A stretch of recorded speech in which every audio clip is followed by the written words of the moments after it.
અને દુઃખ આવે ત્યારે હંમેશા ધીરજ રાખવી, અકળાઈ ન જવું. ઘણા ઘણા લોકો દુઃખના સમયમાં એવો એવો નિર્ણય કરી લે કે પાછળના બધા જ લોકોને આખી જિંદગી એ નિર્ણયનો ભોગ બની જવું પડે છે. આખી જિંદગીને ભોગ બનવું પડે.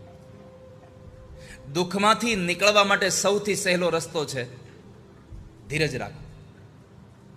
અને જીવનમાં સુખી થવું હોય તો એક સૂત્ર લખી રાખો, આ સમય કાલ વયો જશે, આ સમય કાલ જતો રહેશે. આટલું સૂત્ર તમારી જિંદગીમાં લખી રાખો. એ સુખનો હોય તો ભલે અને દુઃખનો હોય તો ભલે, સમય વયો જશે. તમને સમજાઈ જશે.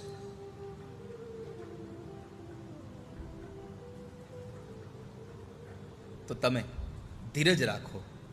ધત્તે ધૈર્યમ તું યો ધીવાન પંડિત. જે માણસ ધીરજ રાખે એ પંડિત છે, ધૈર્યવાન છે, પંડિત છે.